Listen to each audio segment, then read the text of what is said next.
Vice Mayor, it is 6:04 and we are live.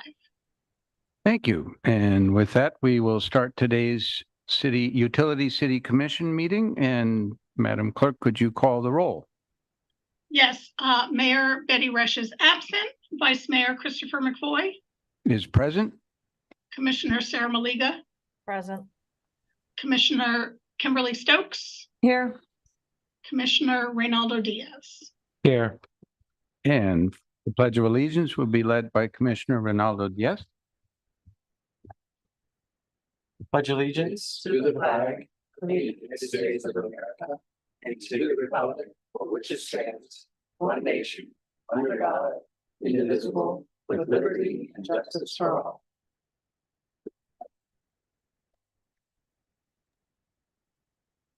Do we have any additions, deletions, or reorderings from? We do not, but I do want to remind everybody that this morning I sent out a deletion. So new business B, which was a grant for wetlands restoration, apparently was on last month's agenda. So we just realized that this morning, so we removed it. It should not be on your agendas. It's no longer on the website. But I just want to remind everybody that it's not a change tonight because it was done before the meeting, but just to remind you all in case you look at an old agenda and say, why are we skipping this? We are just so ahead, you can hardly stand it. Great. Thank you. With that, we have some presentations. A water utility update by Sam Hetty, our water utility director. Oh, looks like we have, is that a new microphone? Good evening, Sam Hetty, Utility Director, City of Lake Worth Beach. First of all, I'd like to thank all of the hard work that the utility employees do for me and for the city every day. They've done an amazing job over the last 4 or 5 months since I've been here. I'm very thankful for that. So I'd like to praise them if any of them's listening. Keep up the good work. I certainly appreciate it. I'm pleased also to report that we had an Environmental Protection Agency visit that was scheduled. It went very smoothly with no hiccups. Found minor things that we wanted to address, and I certainly appreciate that. They will send me a full report in 30 days, and I'll do a management response back to that report as it is. Unfortunately, I'm here to tell you that we did not win the Tank of the Year. We did receive a coveted spot, though, at number 8 on the 2024 calendar. So we will be published for the calendar. We have issued work order 8, 9, and 10 to begin work with Global Tech on work order number 8 is replacing the membranes in the RO system. Work order number 9 is the roof hardening, which you'll see a part of that tonight on some grants. And work order number 10 is a radio upgrade for the lift stations. And then Saturday, November the 4th, I will be a speaker at the Neighborhood Association President's Council, the NAPC. So you'll get to hear my spiel again and the presidents of the associations. At that point, I'm really glad to be here, and we're doing great. The utility is doing awesome. Thank you for your guidance and your leadership, and can't wait till Mr. Liberty gets up here. And our water is some of the best around. Right? The water is the best around. Is the best. All right, That's right. with that. So, thank you. We'll keep that contest in mind for the next water tower. Yes, I'm glad you mentioned that. That is coming up, and so there will be something brought forward at some point in the next month or so you guys can start thinking about what we would like to do at the North Water Tower. It's a very good opportunity. It's a clean slate, so I'm excited to see what we could do there. So, thank you. And next up, a utility update for the electric utility by Ed Liberty, the director. Good evening. For the record, Ed Liberty, Electric Utility Director. Nothing quite as exciting, but we do have a couple of things to make folks aware of. Number one, we did get today the release of the Florida Municipal Electric Association rankings for residential and commercial rates. Pleased to report that we're 8th lowest in the state right now for that 1,000 kilowatt hour residential customers. So we're staying low in the rankings and substantially below our most immediate neighbor nearby. So that's both municipal and investor owned. Correct. Apparently, approximately 37 or 38 utilities report statewide, which is all the municipals and the IOUs, the investor-owned utilities, and we're number 8 right now for the month of September, the most recent month that they have Pretty data good. for. So we're doing well. Our neighbors are higher in cost than us, but we're hanging in there. Of course, all of the utilities are still going through their PCA adjustments, trying to recover their money and adjust their rates. Some are going up, some are coming down, but we were, I believe, 6th or 7th for a while, and then we're about 8th or so. So these numbers move around, but we're in good shape. Are we allowed to say about what 1,000 kilowatt hour residential bill here and with one of our neighbors who we won't mention? According to that survey, it shows about $24 per month difference. I think it's a little bit higher than that based on actual bills that we compare bill to bill, all in with taxes. But for the purpose of the survey, it comes in at about $24 a month cheaper. I hope everyone in Lake Worth is listening, because people tend to have a difficult time believing it, but it's true. They do, but it's true. We are cheaper. The other thing is pleased to report, knock on wood, we continue to have good performance on outages, and taking the time to, commend our line department for the very, very good call out response that we're having. So I do want to give them a shout out for their responses to call outs. Most of us don't think about that too much, but if it's Saturday or Sunday or a weeknight and the phone rings for them at 1 o'clock in the morning, they answer the phone and they get a crew here to straighten the system out and get things going again. So we do appreciate the fact that they do that. They're a great group of people and they're doing wonderful work for us. And one more item, in looking at some of the history of the city, we believe that 2024 should be the 110th anniversary of the combined utility, which was electric and water. And I think it might have been ice back then, but we found some historical comments that about 110 years ago would have been in, I guess, 2004 or 1914 rather.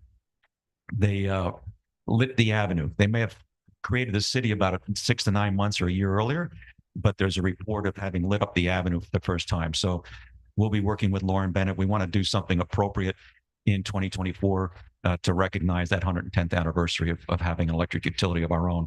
That's how far back this history goes. So we are merely stewards in a long, long series of stewards of this utility. And our goal is to leave it a little bit better than it was when we got here, or a lot better, depending on how much we can get done. So that's where we're at. And that completes my report for the night. Thank you. Great. Thank you very much.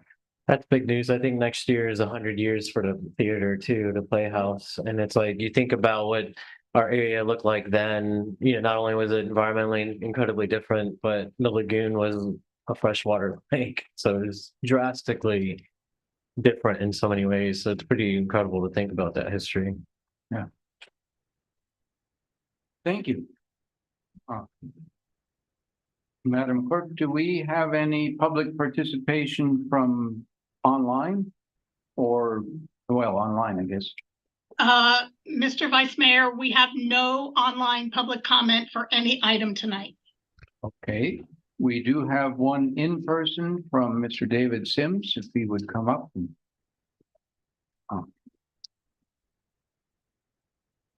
Hello, David Sims, 714 North L. Yeah, I just wanted to point out, I noticed on this agenda, it was addressed at the beginning of the meeting from the city clerk about new business B. But she said it was something about wetlands, and this just says excessive force policy. And I was just curious why it was on there. I was just pointing that out. We will get to that. I asked about that too. And there is a logical explanation. It just might not be an obvious explanation. All right, thank you. Mr. Vice Mayor, I believe that item had already been deleted at the printing of the I think you're agenda. referring to the B that is still on. The which excessive is force. Excessive force policy. Yes, Oh. previously, Mr. Vice Mayor, that was new business C. but it does say revised on the top of the agenda, so it was reprinted correctly for this evening. Right. And we will get to that item, the one that is still on as B, and we'll get the explanation at that time. If that- Mr. Vice Mayor, Commissioner Maliga has her hand raised. Oh, thank you, because I did not see that. Commissioner Malega? You have the floor. Reconnecting. We see the, there you go, I think it's there, maybe.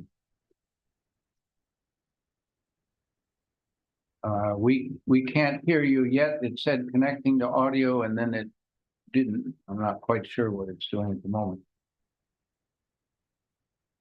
We also can't see you. So we're a little bit stuck.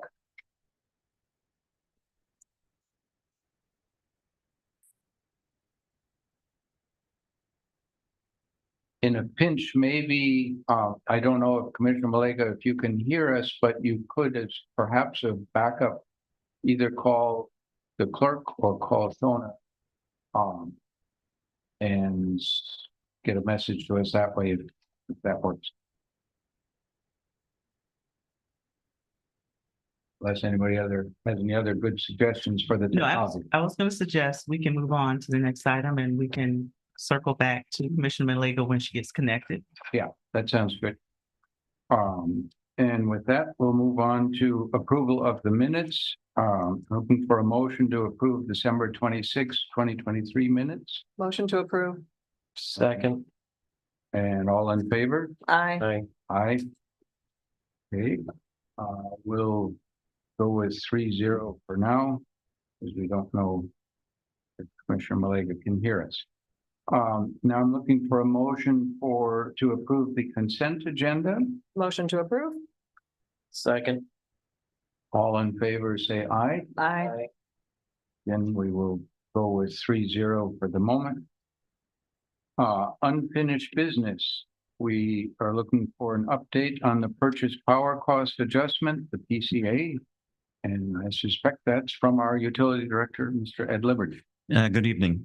For the record, again, Ed Liberty, Electric Utility Director, just giving our regular monthly update, which is in the packet on how the PCA performed. We came in very, very close as a $6,885 difference between PCA revenues and PCA expenses for the month, and we're still tracking well. So the balance on the PCA is currently $437,924. That's what's in the PCA account. That does not include the 2.5 million, of course, which was transferred to the PCA or to the rate stabilization fund, rather. Wait, can you repeat that? I'm sorry. Yeah, I was a little unclear whether the total in the backup, the 3.4 million, does that reflect having removed the 2.5 to the rate stabilization fund, or No. that doesn't reflect moving it? I'm looking at the page labeled PCA table and graphs. Yeah, and I'm going to have Brian join me to make sure we're quoting these numbers correctly, but the information I have is that we transferred $2.5 million to the stabilization fund and $500,000 to the storm fund, which leaves $437,923 Okay. in the stabilization fund, rather, I'm sorry, in the PCA fund. So the number in the totals doesn't reflect those transfers, but they have happened. Correct. Okay. So our balance and the graph would then, the lower graph, the cumulative graph would have a drop down of about 3 million, which would put them pretty close on Right. top of each other. And I'd have to correct, I'm not 100% sure that dollars are actually transferred, but it's on the record that they should be in that column. And I believe finance is setting up those funds to accept it, but decision's been made to move that amount of money. And I have to check with finance just to make sure that that was actually moved. Yes. We're getting a thumbs up from Uh-oh. finance. No.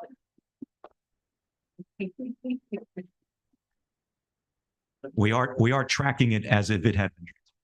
Good evening. Yannick Indahari for the record, interim finance director. We did establish the stabilization fund. What we're still working on is the storm fund. But we already know that that $3 million is not, is to be deducted from that formula, basically. Two and a So, half and half. 2.5 and $500,000, yes.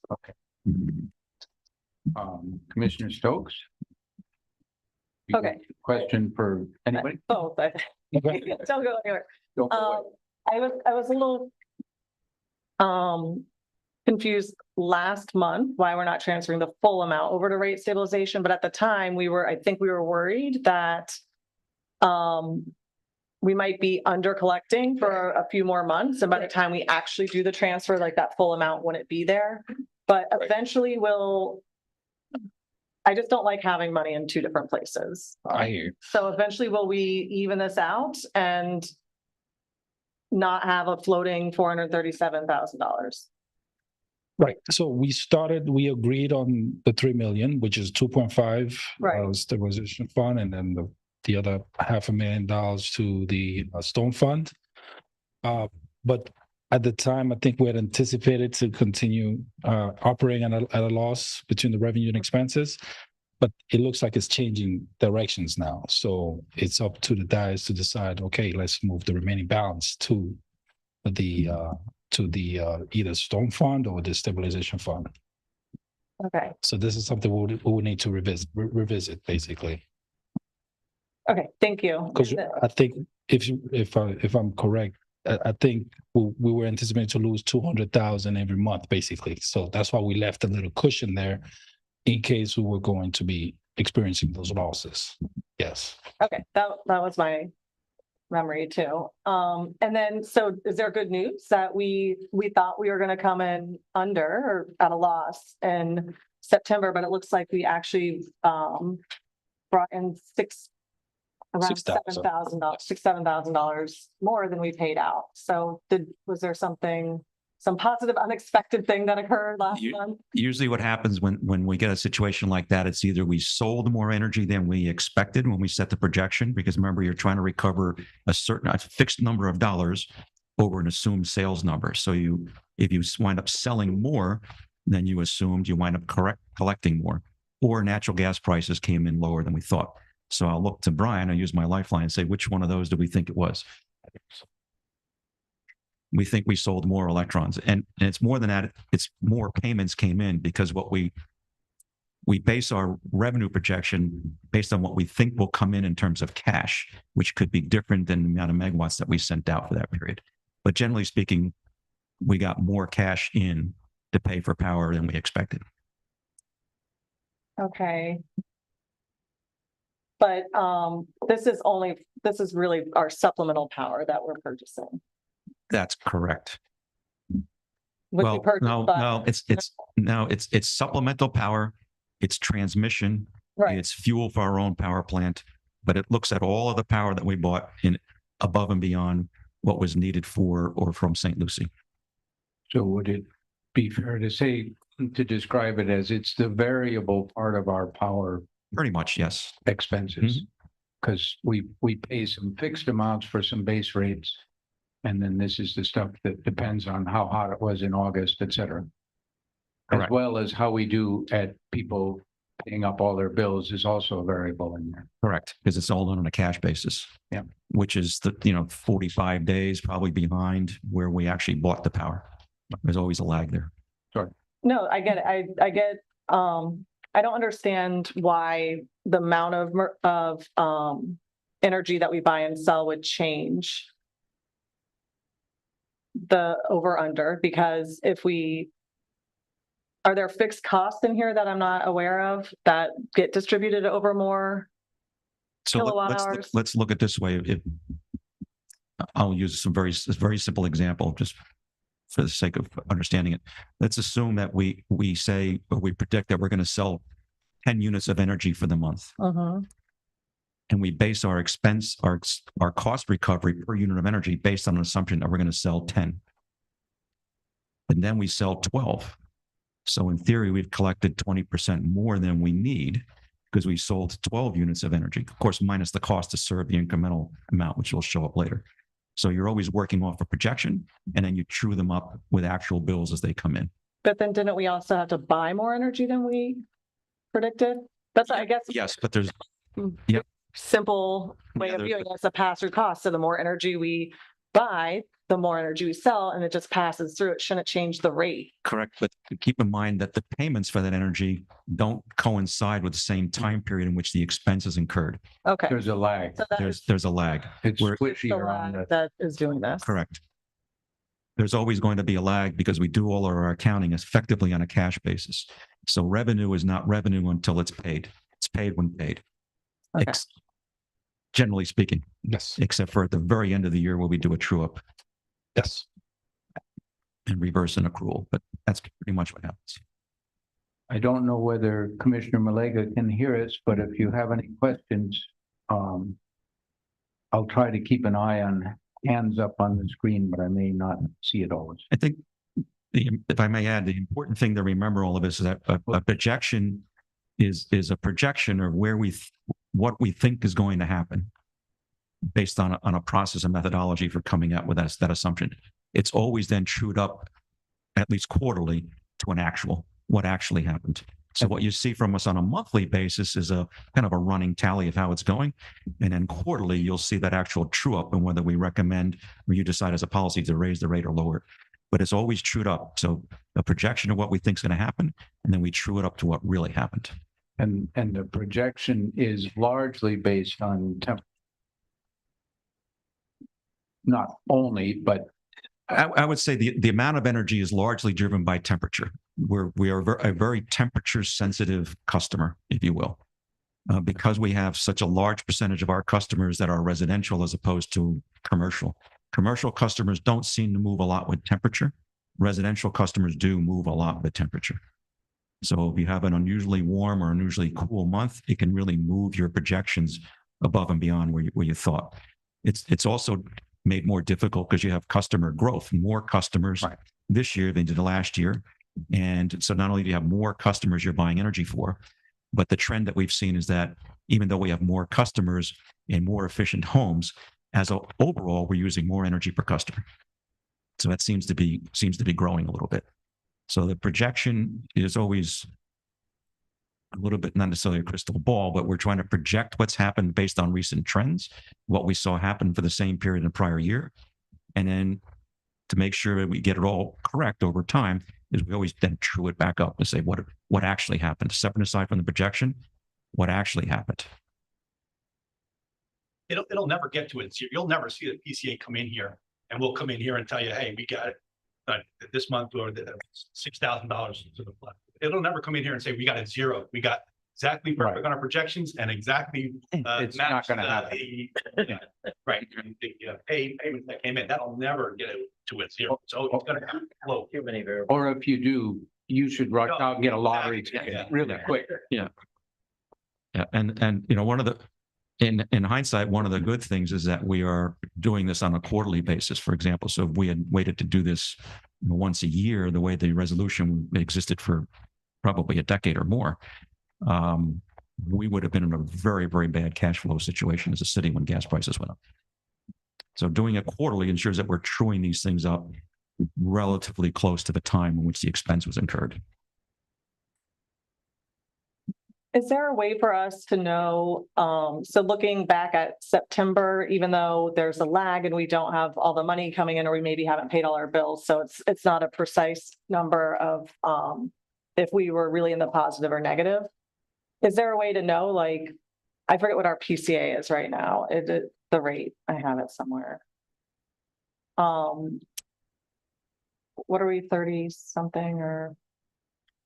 We are 33.43 a megawatt hour. So is there a way to know that, like, in the month of September, on average, how much were we paying per megawatt hour?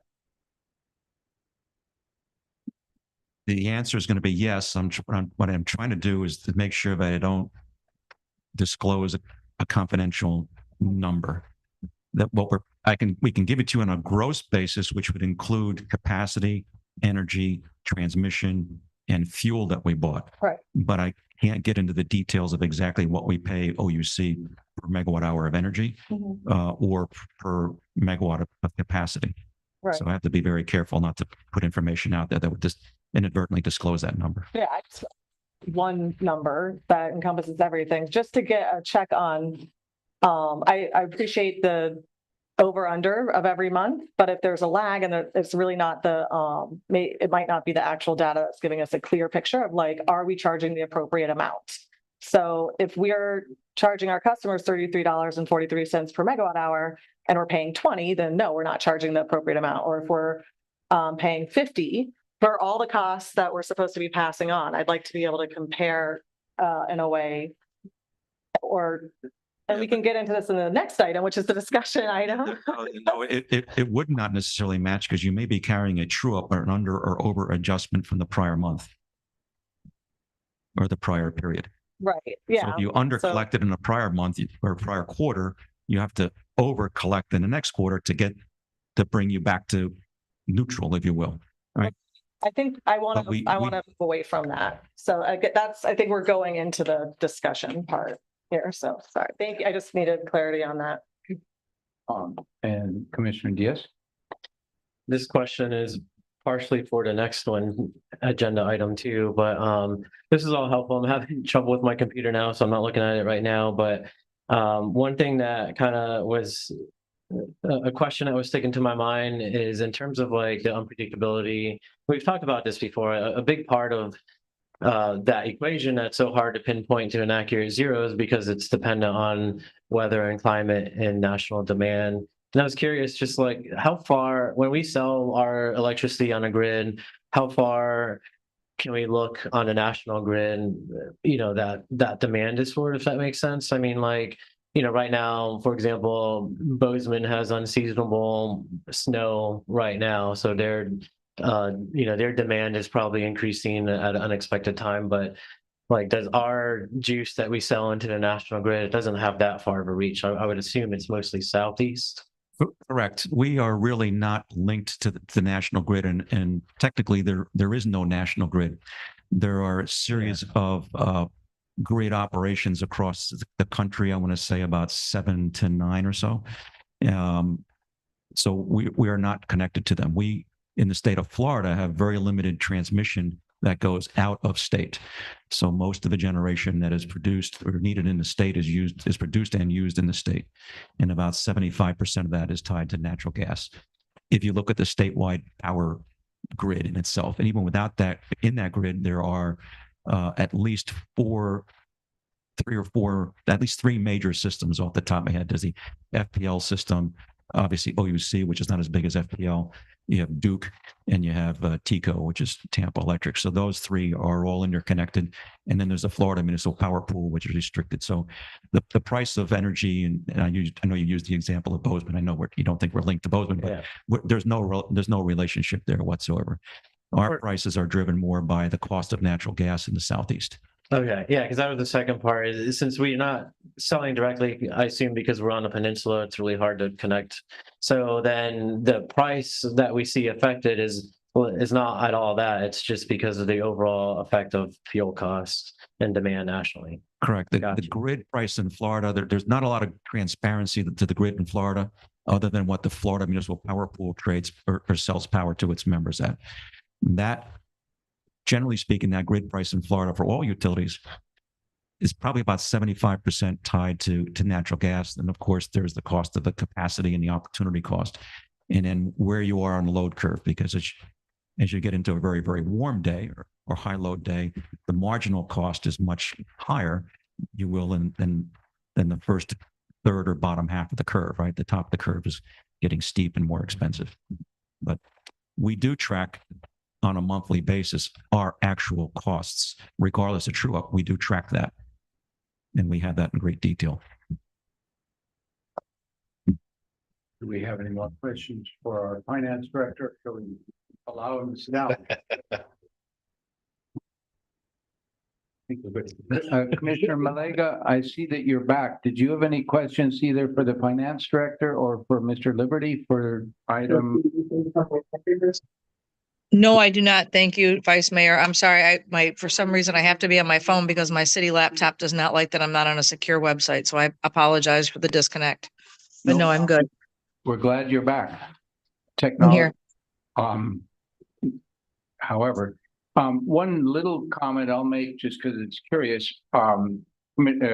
Director Liberty was kind enough a while back, I haven't had a chance to work on it in a while, but to send me some of the data on degree days and net to system, which I believe is not the fixed base, but the variable energy that we get. Or maybe it's both. I can't. Net to system is all of the energy that we received for redelivery to our customers, regardless of whether it was a base or supplemental. It's Okay. all so the energy that it's- came it's- into it's our the- interconnection. Right. It's the energy that we used on that day, essentially. Correct. I graphed that against degree days. You've probably done this also. The correlation blows you away. I mean, it is very strong. R squared of 9.95 and not much, not a lot of noise to it. What to me that says, it's something that I would like to research with the utility a little bit more, but I think what it says is sort of what you were alluding to earlier. We are very temperature dependent, which means that the vast majority of our usage in the city, most of which is residential, is our air conditioning. A little bit of it heating maybe in January for a week or two, but mostly it's air conditioning, which means that it gives us a knob. If we want to lower our monthly bills, the knob that you have, the big one, is your thermostat setting. That's the one that has the huge influence on it. And I'd like eventually to get us to where we could give people some quantitative information. Hey, if you in a typical house, and I understand typical in Lake Worth has got a lot of squish to it, but maybe we have 3 typical houses, one built in 1940 and one built last year or something or other. And we say, look, if you lower your thermostat X amount, you're likely to be lowering your usage by this and your cost by approximately that, so that people can be more informed users. So it was an interesting piece of information to see. I'd never seen a correlation that strong in this kind of thing. No, I think I've been watching that for a number of years now, looking at that closely. And I think that certainly moving the thermostat, I think you mean raise the thermostat by a few degrees, but not. Yeah, not Right, physically right. moving it around the house. That's, and it's, we see that in our electric system operations center during the summertime when the thunderstorms come through. As soon as the clouds come in and the rain hits those roofs, you'll see Drops the the system load will drop dramatically. That's obviously the temperature goes down, but the system load drops very quickly. What that tells me is it certainly is air conditioning. I think that the more powerful thing that people can do for comfort is going to get a lot more insulation into their attics and do their windows, which is a permanent thing, because then you could live with your air conditioner at the temperature you want it at. The system won't have to work as hard and you'll save a lot more money. So I think a return on your investment for insulation in a lot of the older homes is probably significant. Yeah. If you can do that, which really speaks to the role that the Solar Energy Loan Fund is here to help our customers with, based on those energy audits, is to look at their windows and really think hard about getting more insulation into those attics. Thank you. And with that, if Commissioner Malega, you had a point earlier when we couldn't hear you. I can't remember exactly where it was, but it was pretty early in the meeting. Do you remember the point? Would you like to make it? Nope, I'm good, sir. Thank you. All right, thank you. With that, let's move on to unfinished business B, discussion regarding the frequency of PCA updates and types of information to include brought forward by Commissioner Stokes. You have the floor, Commissioner Stokes. Okay, thank you. I know I was updating this last week and sent it to the city manager's office, I think Thursday, and then I think Jamie sent it around. sent it around. So hopefully you had a chance to look at it. If not, that's okay. I get it. So just as we've been continuing having these discussions and as we've adopted new policies regarding the rate stabilization fund, I just wanted to make sure I have assumptions that I'm making, and I just want to make sure we're all operating under the same assumptions and provide clear direction to staff on when we want to see these PCA updates on an agenda and when we want to consider a rate change, what kind of data we want, and things like that. So the first thing, it seems maybe obvious, but it's worth restating that our goals with the PCA and also with the establishment of the rate stabilization fund was to make the cost of power a true pass-through cost. So what we pay, the customer pays. And so that's the first goal. But another goal was that we didn't, because we know that's variable, we didn't want to be changing our rates every month, and we don't want to be changing them every quarter. So just because we get a quarterly update or an update every 3 months doesn't mean we want to change our rates. We're hoping to keep it stable for our customers throughout the year. Is everybody on the same page with me? Is that? Commissioner Diaz? Yeah, definitely on the same page, everything that's out here. I think the only other thing that maybe it doesn't need to be explicitly written out, but I think something that we should for sure discuss in this is the practical aspect as well as going through the data and expecting, because I think for a little bit we tried like monthly and that didn't work because there's just a realistic speed of how this data comes in. And just to make it practical for the staff and also realistic to achieve. So looking forward to discussion. It does seem like 3 months is the way to go. And yeah, totally. It doesn't mean we're committed to a change or that there has to be options every 3 months and that sort of thing. I think it's going to be mostly informative and, barring news headlines like what has happened in this all month and whatnot and things that might affect fuel costs, I think we're going to be hearing about over the next few months. So Right. looking forward to it. I agree with you. I don't think it's a good use of time or I don't know, expense if we have to pay our consultants every time we propose a rate change to come up and run all the numbers for all the scenarios that we're proposing. If we're not, in fact, actually going to consider any rate changes. I don't think it makes sense to bring back options that just for the sake of bringing back options. I think the reason why we do want to look at this every 3 months is because we want the ability, like we saw last time, to be able to react to something big. We're not trying to react to like, oh, you were over $7,000. Like, do you want to lower your rates 25 cents? It's really to be able to react quickly to things that are hopefully unexpected. Because if they're expected, we probably should have accounted for that when we set the rates to begin with. And is your thinking, Commissioner Stokes, and Commissioner Diaz too, that the idea of avoiding any increases and decreases at a quarterly level, if you don't need to, part of the idea is that the rate stabilization is some of your capacitor that buffers, and hopefully you soak up a little bit. Either if you're over, you put a little in, if you're under, you pull a little out. Yes. Rather than adjusting the rate right away. Right. Obviously, there can be a point where you can't do that, and then you do have to adjust the rate. But let's hit the rate stabilization fund first before we go to. Yeah, I think that was the goal. So I think customers get anxious if their rates are being changed, especially if they're going up. So I don't think it does anybody any favors to have to announce to the customers every 3 months that we're increasing rates and now we're decreasing them and increase them. I think it's nice to have a little bit of predictability. And that was why we established the rate stabilization fund, to literally stabilize our rates. And a question in relation to that, would it be fair to say that as we get to full, I don't know what the right word is, but implementation, full electrons coming in from the solar, utility solar that we've signed on to, as those all are coming in, that should also be a bit of a hedge against natural gas variability.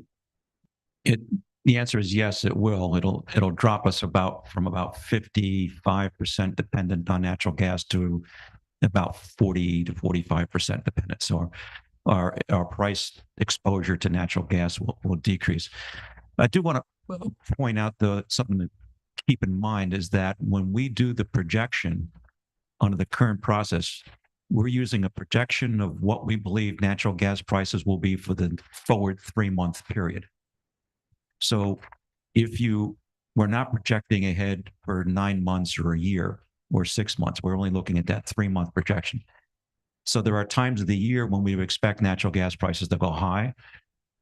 beyond, for example, if we were projecting now, we'd have a higher projection than we might use in the summertime, because a lot of the prices tend to be driven more by the Northeast heating markets and high load periods as opposed to the summer peaks here in Florida.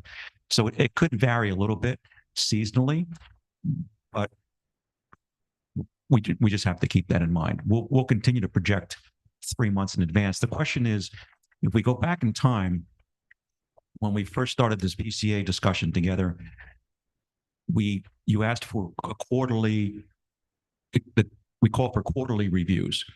And then we did that for, I don't know how many quarters, but then you asked for monthly updates. So are you suggesting that we not give you the monthly update and just give you a quarterly update? Or do you still want to see the monthly updates? That's where.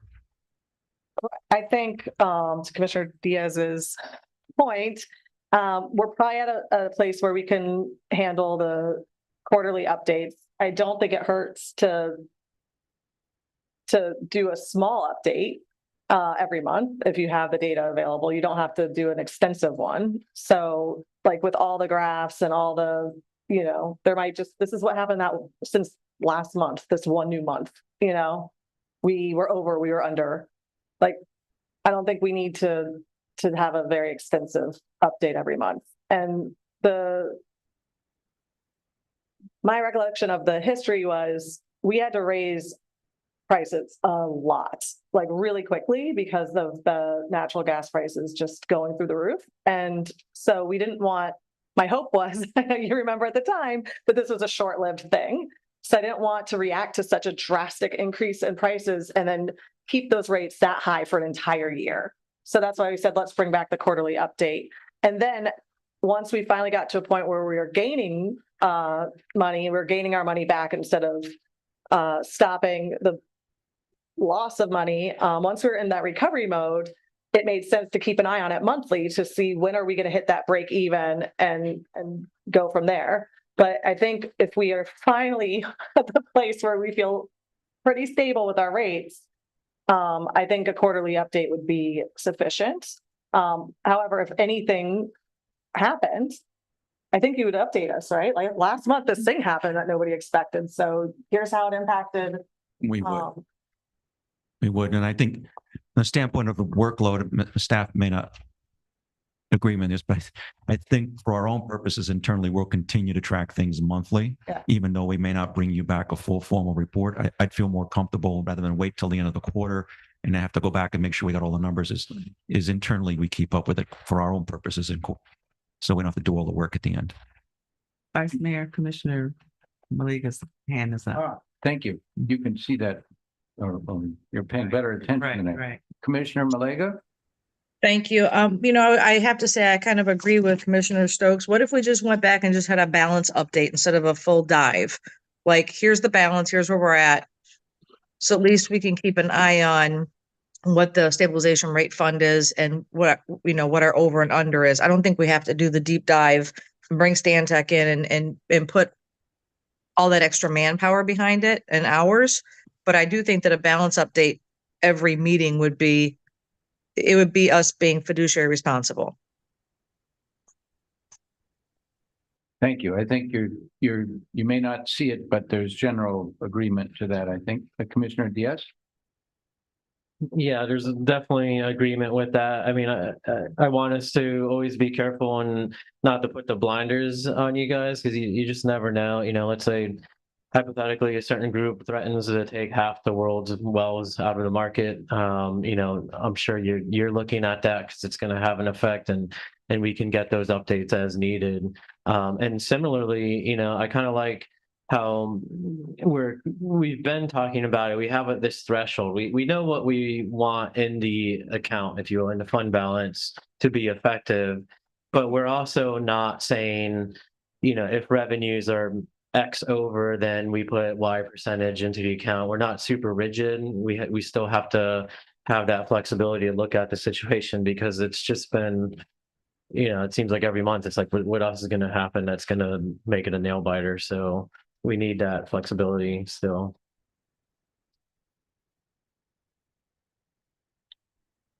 With that, should we move? Have we I think we've given fairly clear direction. You'll continue as staff to do the monthly. If there's something quite untoward that shows up, we'll certainly hear about it. Me, I'm a big fan of seeing some graphs, even monthly, if they're not too hard to produce, but I can be talked out of it by my fellow commissioners. And with that, you have some questions, I believe, Commissioner Stokes. It says direction, which Yeah. I don't think means north or south. I think it means you'd like some direction. The next page about the PCA, the things that I find I have to keep notes on and look for. I'd like to just have right there for us and the public and everybody to see. So, I got this number, 17.2 million is about what our expected expense for fiscal year 24 was for PCA cost. And then our policy said that we're interested in the 10% and the 25% number. So it looks like, according to the policy we adopted based on the research that our rate consultant did for us, that we're aiming to have our fund balance be somewhere between 1.7 million and 4.3 million. So it's helpful for me visually and in that graph to actually see those lines, because this, every time we talk, this is what I'm picturing in my head, but I don't think I'm articulating it to everybody else well. So I put the kind of target range about 3 million, somewhere kind of in the middle of those two, which was also from that presentation. So my understanding is every month we true up. So this is why I had questions about the true up amount carrying over to the next quarter, because it doesn't make sense to me anymore. If every month we are truing up our account, or every quarter by either pulling from the rate stabilization or putting into the rate stabilization, we shouldn't be truing up any of that amount and carrying it over to the next quarter. Like, we have this fund to be moving money in and out of to cover any of those differences. So I don't think that is a number that makes much sense to me. So as I stated, I didn't intentionally leave any numbers out. I picked February because graphs get weird. They don't like negative numbers with categorical, like, monthly data. So you can see that we were, in February is when we were first starting to build up that fund balance. And then in March and April, May, June, it kept going up and up. We had some rate decreases along the way. If it kept going up and up and up over that upper threshold, that's when we should really be talking about decreasing rates. It kind of started coming down. So when I'm looking at a graph like this is telling me, and this does not include the $500,000 that we said we would transfer to a storm fund. So pretty much shift that entire graph down By 500. by 500,000. So we're pretty much right on target with where we're happy, and we expect things to go up and we expect them to go down. So in my mind, why would we mess with the rates if we're kind of In the band. right where we're supposed to be? And so this was what is supposed to kind of trigger those. Should we run a bunch of scenarios and spend the time and energy cranking out all these scenarios to see if we should, what our new rate should be? So if we're comfortably in this band, but I also do think it makes sense to look out if we're like in the band, but in the next 3 months, it looks like we're about to like jump out of it in either direction, we should talk. But if we look pretty much like stable inside of these bounds, then We're good to go. we're good to go. Like, we can just let everything be and keep on keeping on. So I think this is a very helpful graph. So I was hoping the rest of you would as well and want to see something like this. Well, I didn't invent the graph, so I don't like it. But other than that, I was thinking my graph is better than your graph. I like mine better. I'm okay with both of them. Commissioner Diaz, you're the, I have no say in the graph debate, but it is really helpful. You know, I think. I think you made a really good point about when you're closer to that top range. That's when we look at it. Let's not make a compulsory decision, because the analogy that I can think of, and it's very similar to Lake Okeechobee level lake elevation graph. I thought the same. And you know, that's still temperature in some degrees of lake elevation, but it's kind of a similar thing where it's something that we ones thought we can fairly reasonably predict. And then in recent years, it's not so predictable. And a prime example is almost happening simultaneous to this is, Lake Okeechobee is at 16 feet now. And the entire Everglades community is like, oh man, thank gosh, like we're out of the thick of the rainy season. It's just going to go down now. And then the district was like, now hold on. It's still an El Nino year and you never know. And we're just going to still keep our models prepared because we can expect one of those spinning things well into the spring this year. So I just want to kind of reiterate that point that you made, that even when we're above that line, we're not compulsory. Okay, let's, shovel money into the fund. We have to look at so many other factors that we don't really know that could pop up, but we got to figure it out as it happens. Can we give staff some direction that all who are here are pretty comfortable with this graph as an additional tool just to keep an eye on where the rate stabilization fund is at any given point? Yeah, and then the other question that I had, like I said, I picked February because it was the first month we were positive. So I wasn't sure what the best, how many months we want to see when the staff brings us back. Like forever? No, at some point we're going to start dropping off some of the earlier months. So one of my thoughts was if we're looking every October where we should be predicting what do we think our rates need to be for the next year. But if you start over every October, you lose the ability to see trends.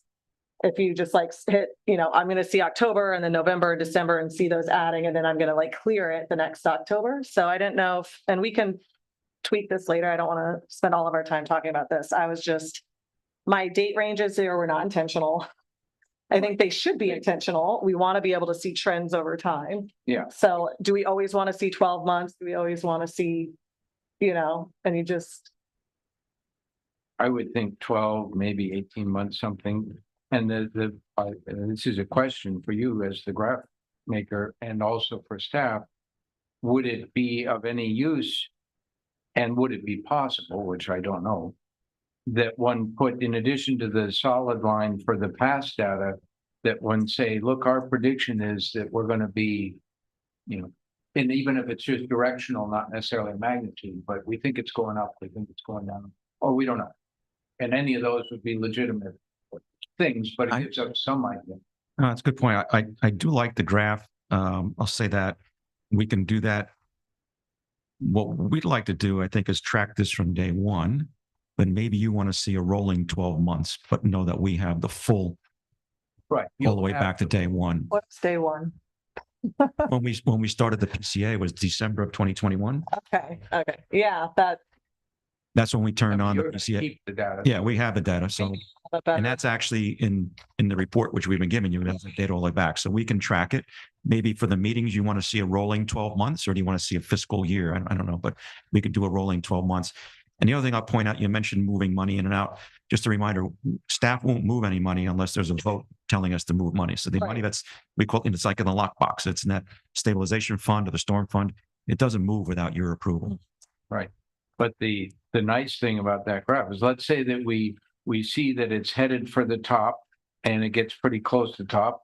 We have a meeting, we say, maybe we need to make an adjustment. We move some out to balance something or other. You'll see that on the next month, there'll be a drop straight down. And we would mark that. Again, you wouldn't move it, but we'd talk to Yannick and give thumbs up. And that was my third bullet. Okay. So I do think having at least 12 months of history is useful to be able to identify trends. 12, 18, if you guys can make better graphs, I'm sure you can, and probably have better software. My Excel did not like negative numbers, but I'm happy to see the entire history. So that's the second bullet. And the third one was, like I mentioned earlier, right now, it's like we have money sitting in two different places. So we have the initial $3 million that we're going to transfer to this fund. And then once that happens, what our funds is going to look like, 3 million, 3 million, 3 million, 3 million. That doesn't tell us anything. And then we have another 437 somewhere else. And that number is going to change every single month on whether we over collected or under collected. To me, that should be, we should have the one fund, which would be our rate stabilization fund. And then if last month we over collected by $7,000, then we move it over. And then the next month, if we under collected by $100,000, we take it out, and then we have one source of truth, one place where this money is that we can see it changing every single month. Is it going up? Is it going down? What's happening? But right now we have it in kind of theoretically in two places. And if we're not going to be doing transfers on a regular basis, it's going to be really, I think, more confusing than it needs to be. I have no problem of it should just be automatic every month. Oh, last month we under collected X amount, transferred over. Okay. Last month we transferred Y amount, transfer it back, So to that point, let's explain where the 437,000 is right now. Yeah. We're tracking in a spreadsheet, but physically the money is sitting in the city's working capital Yeah. balance. It's not in the bottom right-hand drawer of my desk. So So it's in the city's. we thought it Bibiana was the account. left hand, but, Yeah. so, and this, I guess, is a question for either you or for our finance director. Is there a difference financially to the city between the 437 that is in whatever you just said, The working capital. working capital, and the 3 million that is in the rate stabilization fund? Is there, in terms of our ability to borrow against or use it to pay for pencils or whatever, is there a difference between those two places? Because that would be an argument of, might be, it's something that we should understand before we decide. Yeah. Move it over. Yeah, I don't okay. know. For the record, Yannick Ganayo, and our finance director. The difference, I would say, when it comes to electric funds, if we're going to issue a bond, they would just take the fund as a whole. They would not consider, They don't care which pot you. they will not consider the stabilization fund or the storm fund. That's gonna be completely separate. They'll just focus on the electric fund. So if we have that $437,000 sitting there, that's gonna be part of the consideration. So just to make sure I understand, if we were to go out for a bond, one of the things that the bond guys are interested in is The overall revenue. what you got. Right, correct. And what's coming in. And in the Correct. what you got, what's in our rate stabilization, they say They the don't electric look fund at that. doesn't got it. No. That's not a working capital. But the That becomes a restricted fund. Restricted governmental fund. I mean, we can only use it for its purpose per the resolution that was passed. So only for to maintain the rates, basically. Stabilize the rates. That is actually, that's kind of significant, kind of both ways. What we're saying with the rate stabilization fund, I think, as an elected body, is that 3 million that's in there, or whatever it's doing on the graph, that's only to make adjustments to PCA. You can't use that if you decide you're gonna build a new substation or whatever. Correct. And right now, the way that we do our accounting, the stuff that we didn't put into the rate stabilization, the 437 to you feels like two pots, is in fact a significantly different pot. Whether that's good or bad depends whether you're going out for a loan.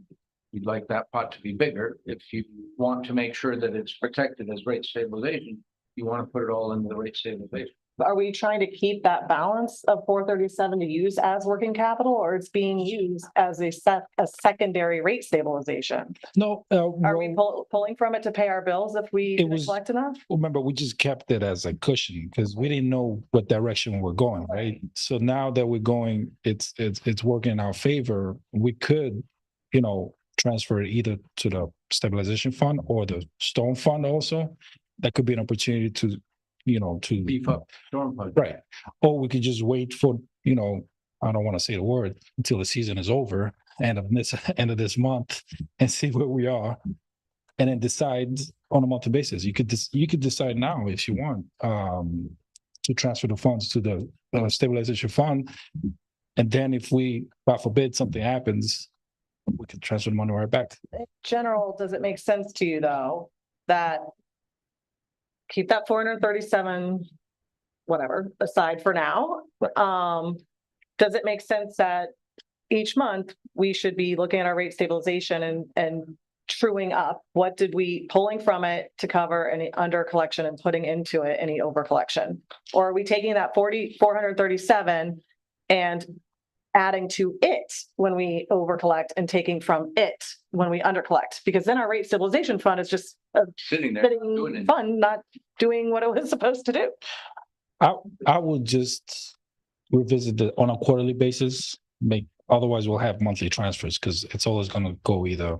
I mean, I'm not the expert here as far as whether it's gonna go above or below, but I would just, on a quarterly basis, just revisit, see where we are, and then decide to transfer the funds to the stabilization fund or the storm fund. Because the storm fund, we only have $500,000, and that's, to me, That's small. I would recommend to boost that up because when we had a category 1 or 2, was it Category 1. right? So We it need a still million. cost us, it still cost us $1 million. And that was So- without any work.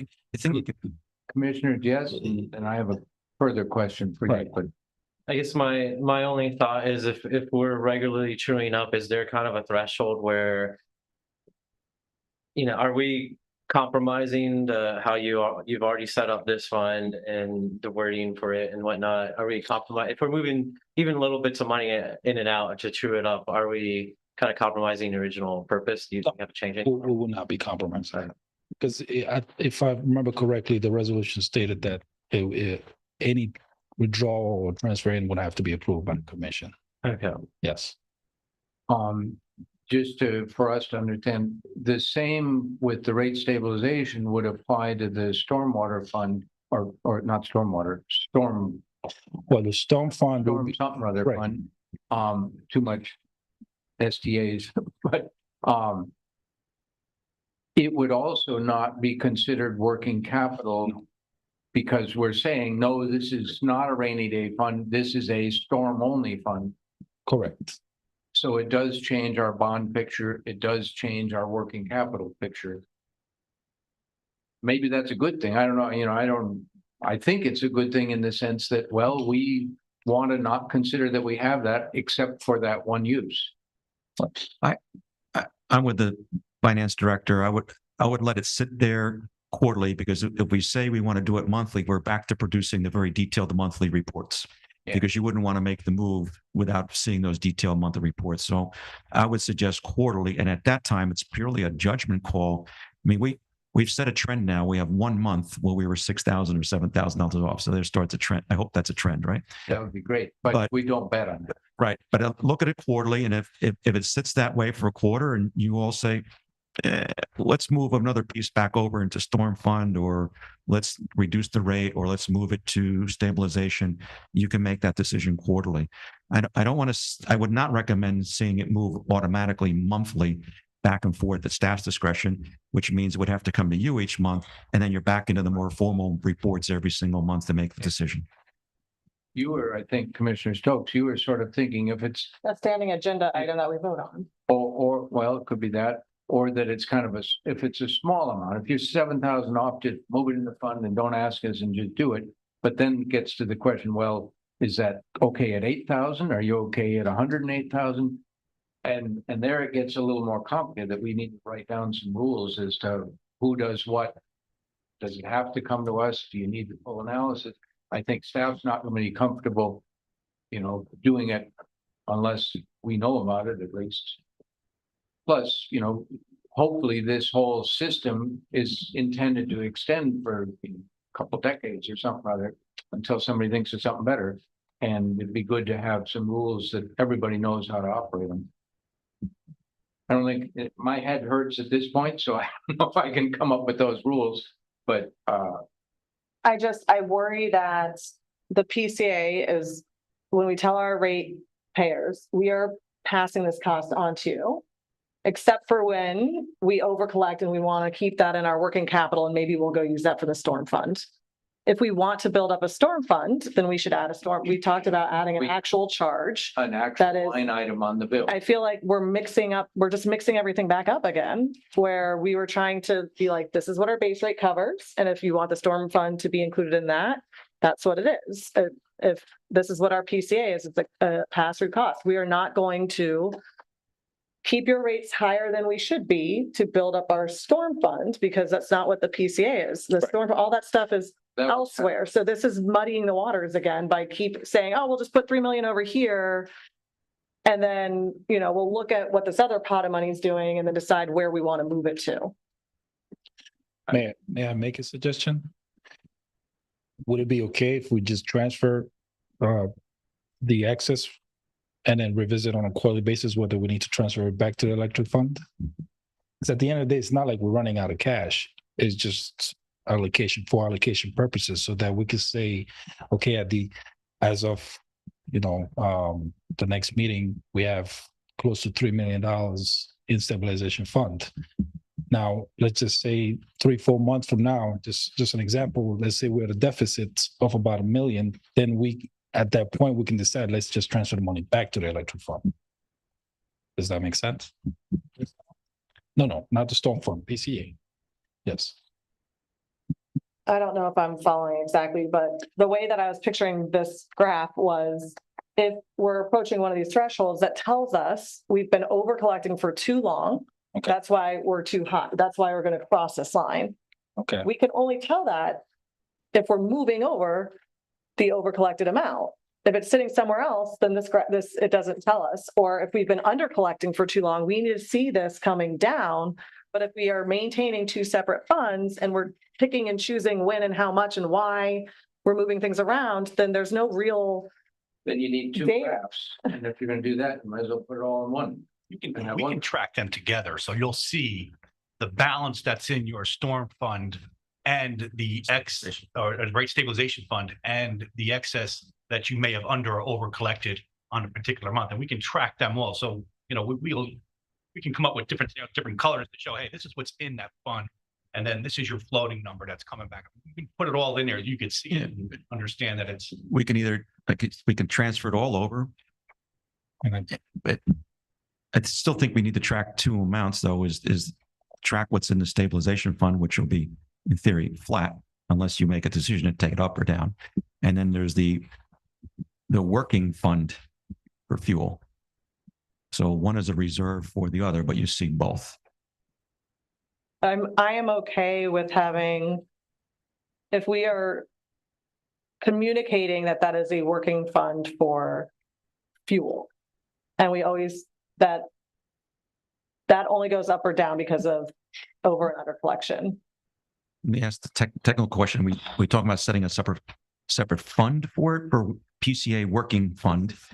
Is that separate than stabilization fund, or do we just want to call it PCA working accounting or something like that, or working tracking fund?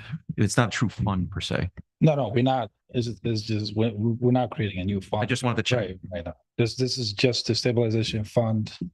It's not a working capital for the electric. No, we're saying we want to track. We want to track. Right now, it's 2.5 million. So if we add to it by $500,000, it goes to 3. Right. You want to see that, and then in addition to that, you want to see a graph that shows The 437. 437, is that going up or down, and how that tracks over time. And if it stays relatively constant, it's not moving, you may say, this isn't moving that much. Let's take another piece of that and move it into stabilization, or let's give it back through a rate decrease.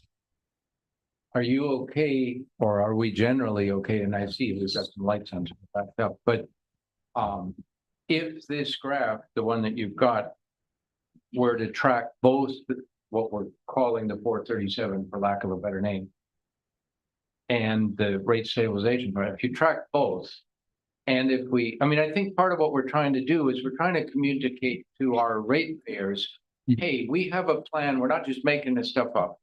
What we're trying to do is buffer fuel noise in costs. We're trying to make sure that that buffer is protected, that it can't get spent for something else because it's only for fuel adjustment. But we've kind of got two divisions in it. One that's the more noisy one that might change monthly, and the one that's a little bit more stable for moving from big stuff. does that, some sort of a system like that seem like it could work? And then we have that. My squiggles. If we have our working fund, it's gonna be down here, it's gonna be lower, like, we're up 300, we're down, it's gonna squiggle, then if we haven't transferred anything from rate stabilization, it's just staying flat. So then the third graph, the combined graph is just this translated up, it's just this add-on, 3 million. This is what we wanna check to see, are we in that range? Right, you So check total whether we need to consider an increase or a decrease. that. Commissioner, yes, you're, Yeah, I'm sorry, Vice Mayor, I just want to let you know you're at 3 minutes and 23 seconds. we've only talked about this for 3 minutes and Okay. 20 seconds? You have 3 minutes and 23 seconds left. I'll make mine super quick. It sounds like kind of the middle ground in what's being suggested, which I think is fairly practical if we get the right graph. And I don't know what changes need to be made, but it seems like, rather than making a decision to move money every month, which would require a detailed report every month, we can set that money aside, or basically kind of keep it earmarked. So I'm assuming this graph, and it sounded like Jason, you were getting to this, is we have the PCA line, and that's going to stay relatively constant until we make a decision, and then we're going to have our working capital line, and then that working capital line can be kind of broken up and say, if it's 3 million. This amount is because we over collected, and we look at that to see that we can transfer if we want to transfer it to working capital. But it sounds like Yannick's kind of suggesting every month we kind of just put an earmark on that money, keep it in its own category, if you will. This is because of over collecting or under collecting. And then at the 3 months, we look at that and say, okay, now we make a true up decision. Can we bring you some examples at the next meeting, building on Commissioner Stokes' 3 graphs that you had? We can build on that. I just scribbled it on my highly technical spreadsheet here. And bring you back some examples at the next meeting of how those 3 curves would look. Yeah. Yeah, it would look like this curve, except there'd be like a flat one under it, and it's like Mhm. similar one lower, I think. So I think that works. And we're out of time, but I also really liked the other graph that I made. That showed you, this is what we were talking about for the monthly update. Like, what is our monthly true up amount? Whether it goes to the rate stabilization or somewhere else, I over collected or under collected here. And the thing I found helpful about this graph is, again, it shows the trends that when I added the rates below each interval, because that's really important. Am I over collecting at the current rate, or no, I was over collecting in that first interval because I was charging $63 a megawatt hour. Then we lowered rates by $8, and we see it drop in that second interval. And then we lowered it again, and that's where we are presently. And again, you can look here and say, okay, in June we over collected, July we under collected, August we got a little closer to even, September we're really close to even. So it looks like we're kind of hovering around where we need to be. So I thought it was basically just taking the true up amounts from this table and putting it into a graph, and then comparing what are the rates at each of these times. So I thought that was helpful. And the last thing we're not going to have time to get to, but I really wanted to, you all have it, maybe look at it. I'll talk to Director Liberty just about establishing our quarters. And right now we look at 3 months in the past and we look at 3 months in the future, but we don't look at the current month. And then when we come back in 3 months, nothing lines up. So we have a really hard time tracking. So that's basically what I was trying to demonstrate on that last page. Is right now in August, we looked at May through July, we projected September through November. If we come back in December, we're looking at August through October. So the green and the orange bars don't actually match up. So when we're trying to compare projections to actuals, we're off. And if there's an adjustment in the rate in the middle of any of those, I don't think we should ever adjust in the middle of a bar, because then when you're looking at what happened over a quarter, there's 2 different rates. Yeah. So that was what I was trying to explain with my proposal on the back, was just, can we look at quarters and make sure that we're bringing it back and don't adjust in mid. and then adjust the following. Quick Vice answer. Mayor, that's time. Sorry. Do you want motion to extend 5 minutes? Yes, Okay, good. we have a motion to extend for 5 minutes. I didn't move. What's that? Motion to extend for 5 minutes. I will second that. Okay. All in favor? Oh, aye. Aye. It's Commissioner Malay. Are you still there? I think she said aye. I did. I said aye. But Oh, I'm gonna be having to sign off at 7:50, so if we can get to the voting stuff, that would be great. okay, very good. Thank you for that reminder. I would say that I like the idea of this graph, particularly where you have what happened with the numbers in the graph and what were we doing with the rates of that, so you can compare them, and the bars that tell you, okay, this applied for this amount of time. I think anything that lets our customers see that we're, watching this, we know, let's some more transparency as to how we're doing it is helpful. So I'm in favor of that one. Okay. Anybody, and I see a nod from Commissioner Diaz. Any comment from Commissioner Malega on that graph? I can't see the graph and I didn't get it sent to my email, so I'll have to see it when I get back to the office on Thursday. Well, it sent last Friday. Graphs are good. Director Liberty, I wanted to make sure that he got to say something before we ran out of time, because he was trying to get something in right under the wire.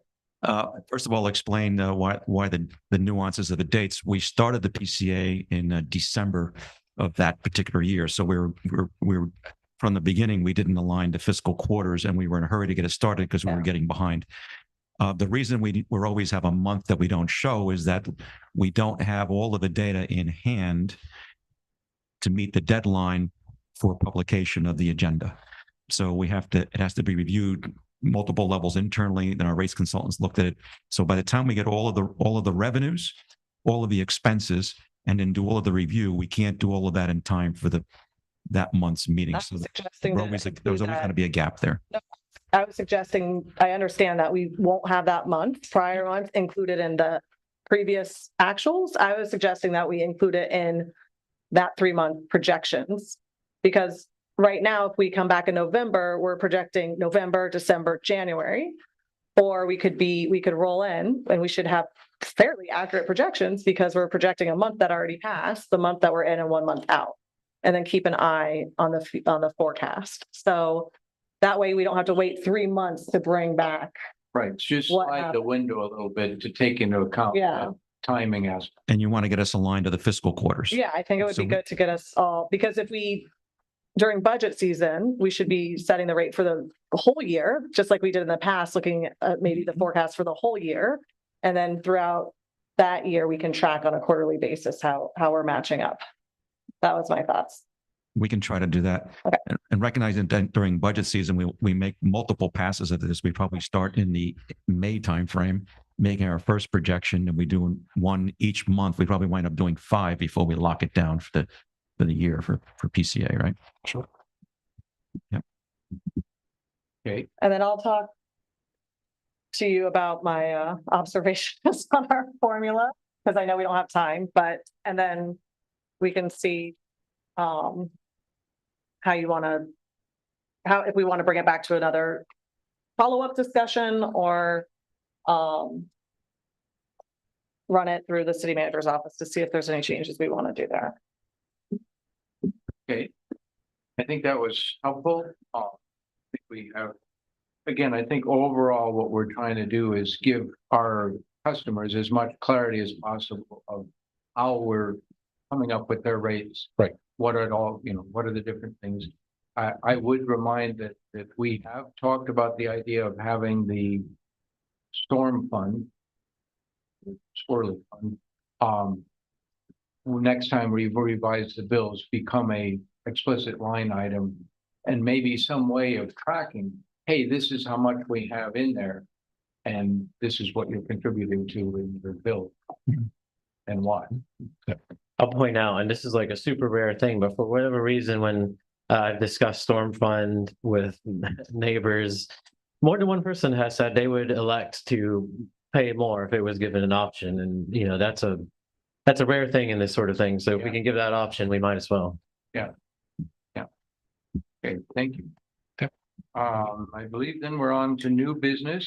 we have an agreement with PJ's Land Clearing and Excavation for removing lime sludge from the water utilities. I don't think that's from Mr. Liberty.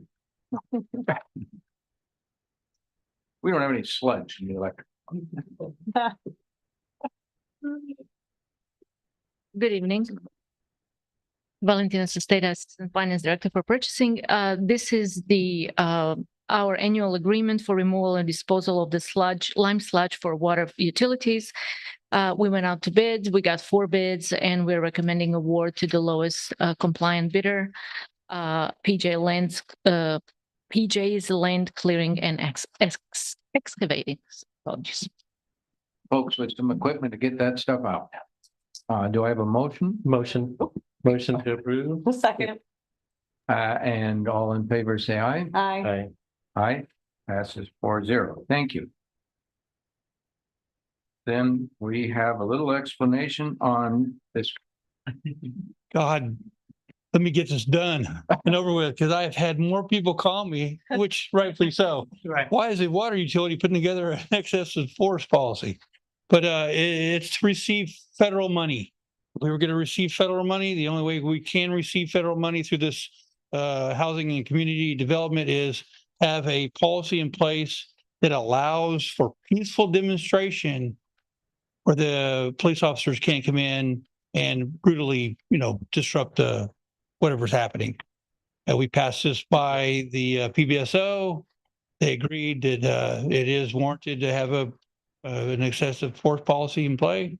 And so we're bringing it to you so I can Apply for the money it's a $989,000 for hardening of the water utility, the water plant's roof, and there's the clear well also. So that's what it's for. But I can't answer Ed's PCA question for him. I just put on another high service pump and we can take care of all this because you're killing me, Ed, with power cost. So So we might need another fund. you put another line on the graph there for sure. But recommend for award on this, obviously, for receiving the dollars. Thank you.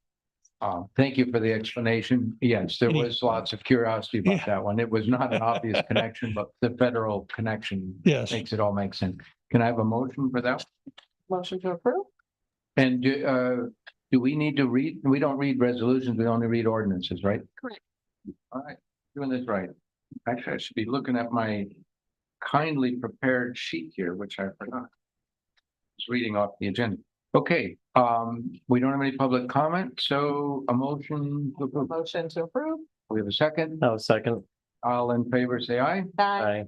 Memberships. Didn't hear that, but I'm gonna call that 4-0. Okay. And we were 4-0 on 2. I kind of just want to point out, I'm glad people were paying attention to that, because one thing that we're seeing for federal money is there is a lot of these kind of requirements, and you'd be surprised at what's out there, whether it's, diversity, equity, there's all kinds of requirements being tagged on to these federal asks, and overall it's a good thing. So I'm really glad that people are paying attention to these things. Next up is item C, agreement with PowerServe Technologies, Inc. for the construction of new canal distribution substation. Yes, that's That- rather, for us, it's For rather, you. yes. Ed Liberty, again, for the record, Electric Utility Director. Yes, this is the new construction for the 26 kV substation at Canal. That location is actually comprised of incoming transmission voltage at 138,000 and also of an outgoing distribution substation at 26,000. Currently, it steps down from 26,000 volts to 4,000 volts. The new substation will stay at 26,000 in, 26,000 out, and it'll be regulated for power quality and for fault current protection to limit the amount of fault currents that we have on the system. So this is a rather sizable project, all at the Canal station. And I'll turn it over to finance to speak about the bid. Valentina Sesteda, Assistant Finance Director for Purchasing. We went out to bid for this project. We received 4 qualified bids and recommending the award to PowerServe Technologies, Inc. They came in as the lowest compliant bid. And I always have a question on, I'm not necessarily in principle in favor of always taking the lowest bid. I'm assuming that when you say they're all qualified, you're comfortable with all of them. Yes, we evaluate first from procurement side. We checked all the documentation, then we hand it over to engineers. Engineers check everything. They get back to us. So it's a kind of a team effort. And when we look at it on the utility side, we're looking from an engineering point of view, but also from a construction management point of view with our construction management consultant to oversee to make sure that we're getting a good picture of what it should really cost. Because I mean, this is an important feature. This will be where all our incoming goes through this. Is Correct. All of the transmission power that comes into the western portion of the system will come in through this substation, with the exception of what goes throughout what we call the express feeder, which feeds back to the east side. Okay. But it's very, very important. There's and many, it's I think, 4 million, so it's not chump change, but correct. And you checked it out. it'll look a lot, somewhat like the main yard control house, and it'll be bigger than the one you see at 7th Avenue North, and maybe a little bit smaller than what you see at the main yard, but a rather substantial, very important location for us. This is what's really going to give us a lot of reliability in our system from that second transmission line. Okay, with that, unless you have anything else, looking for a motion. Motion to approve. Second. All, Third. Aye. did I hear third? Okay. Go forth and build a substation. Task order number 2, item D, with RCM Technologies for engineering services to design the first of 2 new 26 kV feeder circuits from the main yard to the new 6th Avenue South substation, the one that we've talked about several times, and Marcel Corman and David, help me with the pronunciation, Martiniak? Martinuk. Martinuk. All right.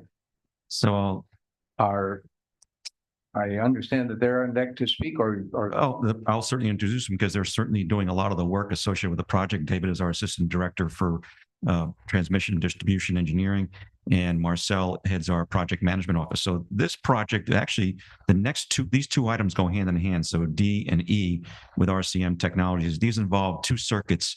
We're asking for the engineering to be done separate, but they're 2 circuits that are currently fed from what we call the 4 kV house at the main power plant site. So when the city established operations at the current power plant site after it closed the old power plant site sometime in the late 40s, early 50s, moved to the new site, that was effectively, I think, the first new substation for the city.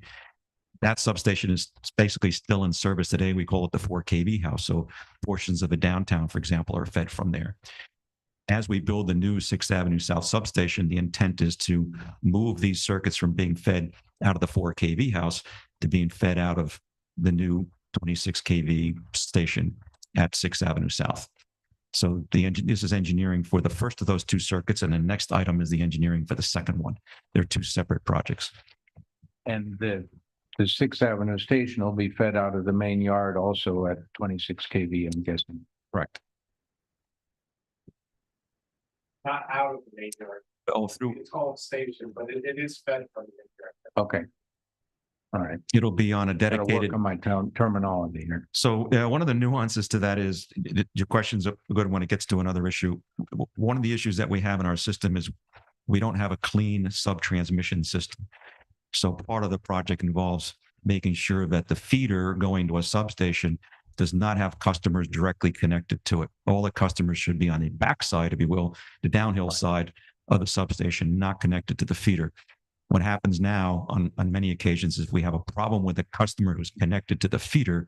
It dumps the feeder, which then dumps the substation, which is not good. You want that to trip a breaker at the substation, take down a small set of customers, not the entire load on that daisy chain. So that's part of what we're doing here is cleaning things up. So me throwing an extension cord over the 26, no more. No, no more. No more direct connects to the sub-transmission system that we're trying to clean up over time. It's taking time to do that, but that's what we're doing. You know, the big thing is that 4 kV house has very antiquated equipment, which goes back to the 1960s or earlier, and it's getting harder to find spare parts. It's not the greatest place to be in when you have a problem with a breaker that may be stuck open or stuck closed. You want to get that stuff out of there and get to some more modern stuff. So eventually, part of what will come with this, not as part of this contract, but eventually is that 4K will go at the main yard will go away. Correct. It'll all be coming out of the new stuff. Correct. The only push back a little bit, I mean, I agree that this is where it's going, but I remember when I toured out there, I remember somebody told me that interestingly, although the 4KV is one of the oldest parts, it actually seems to be pretty reliable. It's very reliable until it's not. And Technology is great until it doesn't work. right, and then you're scrambling for spare parts Yeah. and somebody that knows how to get in there and open it up and feels comfortable going into that environment. Because you're in a concrete block house that has a number of other breakers at 4 kV, but the arc flash can be substantial. And you've got a problem with one of them and you're trying to rack it out to work on it and it's just stuck in the closed position. Yeah. Okay, looking for a motion for item D. It's a package deal, though. You got to So- take item D and E. So moved. Second. All in favor, say aye. Aye. Aye. Okay, 4-0. Let's go right on to item E. Task order number 3 with RCM Technologies for the other two circuits. Same kind of item. I don't think we need any more explanation. It's the same. So looking for a motion on that one. Motion to approve. Second. All in favor, say aye. Aye. Aye. Think we got an aye from far away. You did. All right. And we're down to the home frontier wireless data communication services agreement with Kerms Communications LLC. I don't think we have any public comment. And that, I believe, that item might be works because that is communications, not for No, electric. It's Or is that it is one- electric utility. Okay, This is our operational technology function. This piggybacks on a county contract, gives us access to Kerms Communication to provide maintenance services on communications devices. So we'd only incur the expense on an as-needed basis, and it was a better deal for us to piggyback on the county contract. We have wireless communications, and we're evolving to more and more fiber communications with our substations to have better control. Substations, main yard, canal, all linked together, and then various SCADA points on the system. So this gives us a maintenance contract that we can use for those types of services, and it piggybacks on the county contract. and do we have a sense, I think I remember reading a not to exceed amount, which was up there in the 400K was what stuck in my head. Although it's a day or two since I looked at it. Do we have a sense of what that's likely to be in practice? I understand that it's probably to fix stuff that's broken and you don't know when it's going to break or whether it is, but Right. Yeah. It gives us a contractor that in theory on call that we can bring in as issues arise to help us out. There's only so much we can do with our own people. And it gives us that added level of comfort knowing that we got a contractor that can jump in with rates that are already pre-negotiated. We can issue a work order or a task order and have them come in and work on it. And a side question, semi-related, do we tend to build in a lot of redundancy on our communication that if for some reason the physical fiber optic link were to go on down because something hits a pole or whatever, we still have a backup wireless route or vice versa? Do we tend to do that? Do we need to do that? Are we thinking about Let that? me see if I can give an answer if it doesn't divulge too much about our security. The answer is Understand? yes, we do have redundancy built in, and we'll have both in the future, more and more fiber. Currently, we rely heavily on radio. And we'll have both in the future, redundant, fully redundant. Yeah. We can communicate with the substation with either one. Yeah, seems good to have it just because the physical stuff can happen to it more than the radio. Especially important when we build a second transmission loop and have federal regulations to comply with. Looking for a motion for item F, wireless communication service agreement. Motion to approve. Second. All in favor, say aye. Aye. Aye. I think we lost Commissioner Malega. I'm not seeing her up there, so that'll be a 3-0. I guess I would like a motion for adjournment. Whoops, Mr. Vice right President, yet. Mayor, Just wanted to give a reminder to the commissioners that we do have our where we're hosting the Palm Beach County League of Cities Ethic Training tomorrow. Tomorrow morning, 8 Tomorrow, o'clock. 8 a.m. Yes, sir. So just wanted to remind the commission about that. Thank you. Please. Anything else? Hearing no, motion to approve, the motion to adjourn, Motion to adjourn. Second. all in favor? Aye.